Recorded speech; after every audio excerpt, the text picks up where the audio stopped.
Hello, வாங்க மக்களே. இன்னைக்கு எங்கள் வீட்டில் என்ன சாப்பாடுன்னு பாருங்க. பார்த்தீங்கன்னா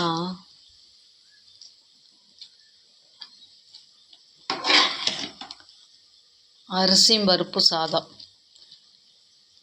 இந்த சாதம் எங்களுக்கெல்லாம் ரொம்ப பிடிக்கும்.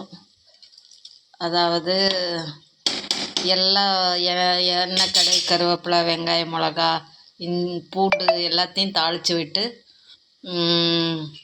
தக்காளி எல்லாமே தாளித்து விட்டுட்டு, அதில் கொஞ்சம் மிளகாத்தூள், காரத்துக்கு மஞ்சத்தூள், மிளகாத்தூள் எல்லாம் போட்டு நல்லா தாளிச்சிட்டு, அதுக்கப்புறமா எவ்வளோ தண்ணி வேணுமோ அந்த தண்ணியை நல்லா கொதிக்க விட்டு, அரிசியும் பருப்பையும் கழுவி அதில் போட்டு, புளி கரைச்சி கொஞ்சம் புளி தண்ணி ஊற்றி, கொஞ்ச நேரம் ஓப்பனில் இந்த மாதிரி நல்லா வேக வச்சுட்டு,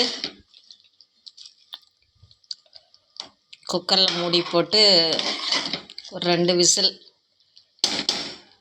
விட்டு வேக வச்சு எடுத்தோம்னா கொங்கு நாட்டு அரிசியும் பருப்பு சாதம் ரெடி.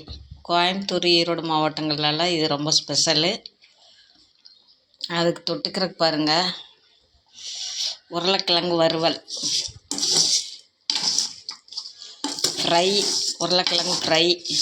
தண்ணியெல்லாம் ஊற்றி வேக வைக்காமல் அப்படியே எண்ணெயிலேயே கொஞ்சம் நேரத்துக்கு ஒருக்கா திருப்பி போட்டு வேக வச்சு ஃப்ரையாக வறுத்து எடுத்துருக்கிறேன்.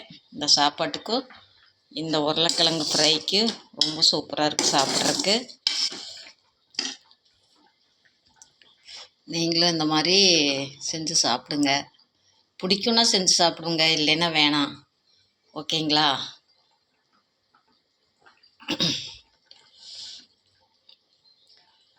சாப்பாடு ஆன பின்னாடி அப்புறம் நான் உங்களுக்கு காட்டுறேன். ஓகேங்களா? அரிசி பருப்பு சாதம் ஆயிடுச்சு. வாங்க, யாருக்கெல்லாம் சாப்பாடு வேணும்? அம்மா வீட்டில் அரிசி பருப்பு சாப்பாடு. ஆனால் என்னவோ வெள்ளையாகவே தெரியுது, இதில் என்னன்னு தெரியல, எஃபெக்ட் போட்டங்காட்டி. ஆனால் சாப்பாடு மஞ்சளாக தான் இருக்குது, பட் வீடியோவில் பார்க்குறக்கு வெள்ளையாக இருக்குது. சரிங்களா? சூப்பராக இருக்குது இந்த மாதிரி சாப்பாடு.